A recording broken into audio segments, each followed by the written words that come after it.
Hello, everybody. This is Giancarlo Aulino, and in today's segment, we're going to be talking about Toronto FC and Major League Soccer. To help us out today, we're happy to be joined by our guest. He is the director of All In Sports Talk and host of TFC Talk, Steve Gennaro. Hello, Steve. Welcome back to Beyond the Game. Yeah, thanks for having me back on. Always a pleasure to talk soccer, and happy to be here. How are you today? It's been a bit of a recovery process from the weekend. It was obviously very exciting, and the celebration after the match lasted many hours into many days, and finally, with the parade over now and the end of season press conferences all done, the off season has officially begun. So looking forward to a bit of recovery time. That's good. Steve, last time we spoke, TFC were coming off that heartbreaking loss to Seattle in the MLS Cup Final. Fast forward to today, and TFC are the reigning MLS Cup champions. As a media member and supporter of this team for so long, what was the atmosphere like, and what impressed you the most about the game? Well, the atmosphere was incredible. It was electric. It was spectacular. I mean, the supporters for TFC, so much has been said about them all throughout the mainstream media, the narrative over the last couple of weeks. We've heard it continuously. Even at the parade, you hear the management and ownership speaking about how much these supporters mean to this club, and we've heard it from the players too. So the atmosphere, it was electric. It was something special to be a part of in person, to be there, but even just to be a supporter of the team in general and to follow them over the last year. The last couple of seasons has been pretty exciting. I think it all came very real. It all came together in that final moment when Josie scores that goal, 67th minute, and I think that was sort of the release at that point of the tension that had built up for many years, 11 seasons for Toronto FC. You know, the first 9 of them really quite arguably horrible, with a couple nice moments in between before finally in season 10 making it to the MLS Cup and then the heartbreaking loss. So to see the team return with the dedication and form that they had all the way to the final, and then persevering all the way through, you know, finishing off the best season ever. We've heard it before. They won the Voyageurs Cup, the Canadian Championship. They set the most points for in a single season for any MLS team, winning the Supporters' Shield with 69 points. But then to really have the fortitude to see it all the way through to the very end and to win the MLS Cup and to win it in the fashion that they did, in complete domination of Seattle, I think is just really impressive and says a lot about this club and the players that are on this club. Yeah, as you brought up, the 2017 season was historic for Toronto FC, breaking the points record, becoming the first team to win the domestic treble by winning the Canadian Championship, Supporters' Shield, and MLS Cup. Now, with that 2017 season in the history books, how do you feel TFC's success will impact Canadian soccer going forward?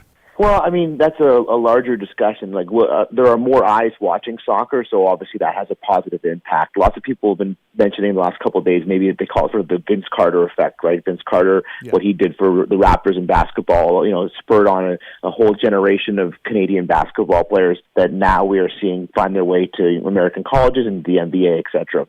And I don't think it's a direct correlation like that. Media doesn't work like that. But I do think the more eyes that see it, the more possibilities there are that people then decide to take up the game or take an interest in a game or grow their love in the game. And when you see your domestic, your local club win a championship, there's always the belief that maybe you can be a part of it. And the fact that this club on this particular day had starting 11, Jonathan Osorio, who is a local kid, maybe, you know, there's a narrative there that, you know, kids here in Toronto see that and they say, hey, that could be me playing for Toronto FC. All those are very real possibilities. I don't think it's an A to B correlation. They see A and then B happens.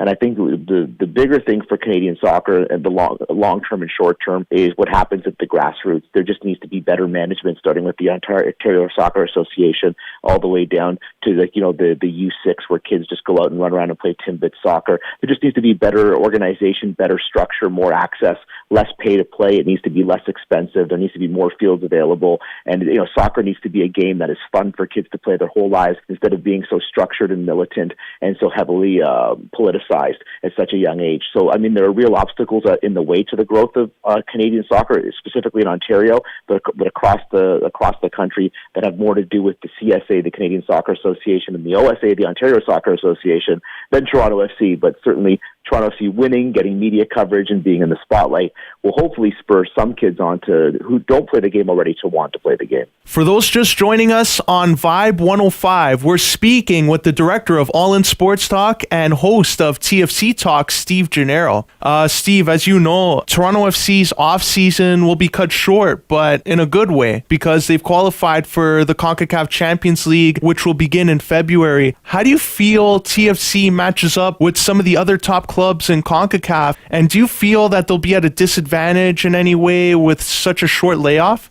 Well, it's a very good question, and I think there's a couple ways that you can look at it. The first is, the off season's only about a month long when you win the MLS Cup or when you get to the final. So it is a very short off season, and MLS has one of the longest calendar seasons of all professional sports. So it has been a long haul for these particular players. Lots of minutes, many of them have logged, and so the importance of having depth and squad rotation will be significant for CONCACAF Champions League. You mentioned already it starts at the beginning of February, but then it runs all the way through the spring and into the season. And while that's going on, TFC will be playing midweek CONCACAF games and then weekend MLS games.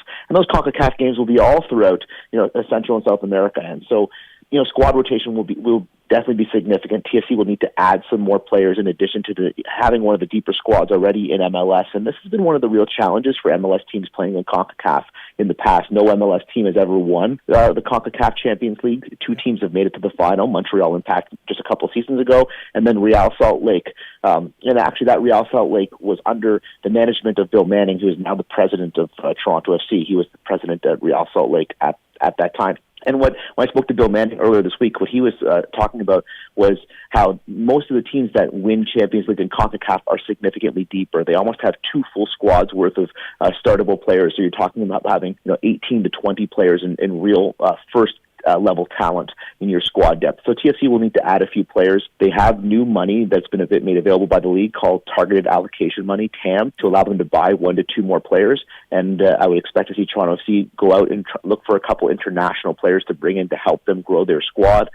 Greg Vanney said earlier this week that the team has changed their preseason routine. So rather than going to Los Angeles and then to Florida, they'll be going to Los Angeles and then they'll be going to Mexico for 10 days and training in Mexico at the altitude to get a little bit of experience for the players who haven't played before in Central South America. So they'll play against the Mexican teams in some friendlies, but they'll also get some experience playing at altitude. So, how can this team do? I don't think there's been a better MLS team than ever. So, that positions them well. I think the fact that the core of this team, Sebastian Giovinco, Josie Altidore, Michael Bradley, Victor Vasquez, have all played in very intense environments. Josie has Europa experience. Josie also has lots of CONCACAF experience, as does Michael. Michael played in Europe and played in obviously for Team USA in World Cups. Vasquez played in Spain, played in Belgium, and obviously played in Mexico as well. And Giovinco is experience in Europe, playing in Italy. So that will be helpful to them, but. Central America and South America are very difficult places to play, and the Mexican League is very, very good. But if there was ever a team that could do it or that's going to do it, this is the team. Yeah, as you mentioned, they might be targeting international players to come in. With their talent roster right now being so deep for the MLS level, what position do you feel TFC could use more depth at if they want to have success in CONCACAF? It's hard to say what Greg Vanney and Tim Bezbashenko, the general manager, want to do. I think a lot depends on the style or form that they're going to play. We saw Toronto FC play 2 different types of formations throughout the last 2 seasons. The first being 3-5-2, where there are 3 center backs and then, 5 midfielders, and then 2 up top with Josie and Giovinco. And we've also seen them play 4-4-2 with 2 center backs and then, 4 midfielders in a diamond formation and the 2 up top. And I think that the decision to play one or the other affects the type of players that you look for. Although both Tim Bezbashenko and Greg Vanney said that they were looking for versatile players who could play between both types of systems. They said they themselves said there wasn't a particular position they're looking for, but a style of player. Someone with international experience, someone with some grit and determination, some toughness, and obviously technically skilled, but also with a little bit of a chip on their shoulder and something to prove. Because whoever these 2 players are, the chances of them coming in and breaking the starting 11, part of the regular rotation, will be very challenging. So they have to have a high level of skill to be able to fight for their position in the starting 11. But they also have to be a particular type of player that, if they're not getting excessive minutes, that they're also okay with that. And it's hard to come across those types of players. But Toronto FC has great scouting, and so it'll be interesting to see what they look for, because they, as you've already mentioned, they have a deep squad and they have talent at every position already. Once again, for those just joining us on Vibe 105, we're speaking with the director of All In Sports Talk and host of TFC Talk, Steve Gennaro. Steve, we're going to shift gears a little bit and talk about Major League Soccer as a whole.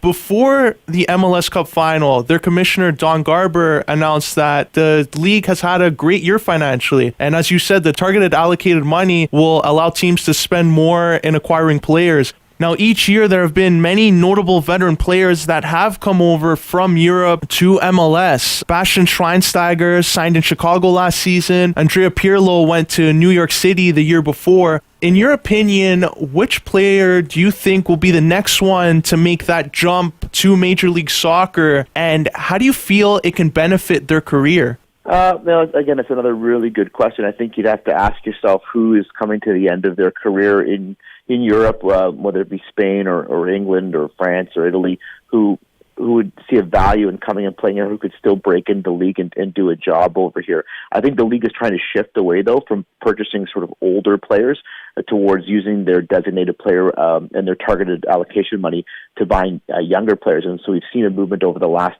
couple of seasons more towards getting the Almirons, for example, in Atlanta. And the idea here is to get younger,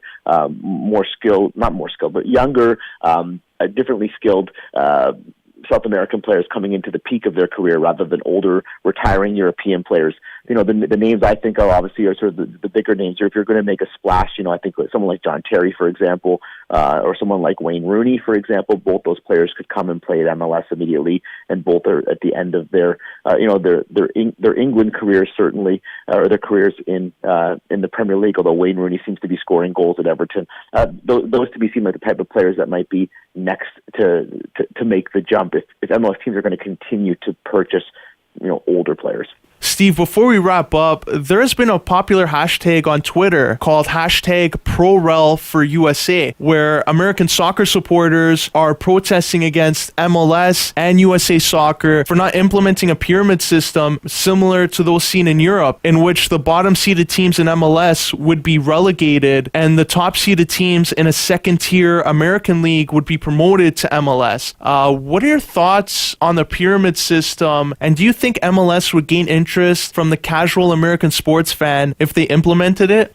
It's a long-standing debate. The same debate's happening here in Canada with the discussion of the Canadian Premier League coming into play and the need for lots of people feel that pro-rel is the only way to build a proper grassroots system within a country. I don't necessarily subscribe to that. I think it's part of a larger discussion going on in the retooling of United States soccer. Eric Winalda is running for president of the U.S. Soccer Federation. I've had Eric on my show a couple of times, and I hope he wins. And if he gets into play, I think you'll see a lot of positive changes for the growth of U.S. soccer. Pro-rel has its benefits, but it also has its drawbacks. It's not the cure-all for what's wrong in American soccer, and it won't make America great immediately in the soccer world. I think there are a lot of drawbacks to it as well, especially when you think about the type of investment that's going into First Division soccer, or MLS soccer here in North America and in the United States with MLS. And the fact that there's not the stability of the NASL or the USL as second division soccer is also, I think, quite problematic for pro-rel. So, could it benefit? Sure. Any idea, if implemented properly with the right people, can be positive. I'm just not sure that pro-rel is the save-all or the cure-all that everybody seems to be thinking, or the supporters of pro-rel seem to think it is. Steve, for our listeners now that want to get more of TFC Talk and listen to more of your discussions on Toronto FC and MLS, how can they subscribe to your All In Sports Talk? Yeah, allinsportstalk.com. You can just go there. It's free. It's 24 hours a day, 7 days a week of soccer talk radio. Not just TFC and MLS, but all soccer around the globe is covered from a uniquely North American perspective with 15 great different soccer shows running all the time with some of the best people in North American soccer helping to cover the game. TFC Talk is on there, and starting in 2018, myself and a group of other journalists from Toronto are starting a new project around Toronto FC where people will be able to subscribe for $3.99 a month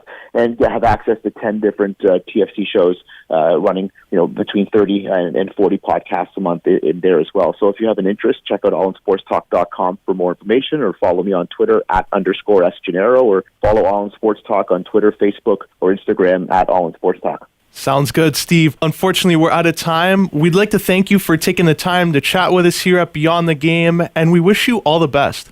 Hey, thanks. Anytime, give me a call anytime. I love talking soccer, and it's great to hear your voice and hear the good things that you're doing over there at Vibe. Thanks. Thanks a lot, Steve. That was the director of All In Sports Talk and host of TFC Talk, Steve Gennaro. Now, we're going to send it back to the studio for more Beyond the Game right here on Vibe 105. This is Steve Gennaro, and you're listening to Beyond the Game. Steve Gennaro here for allinsportstalk.com.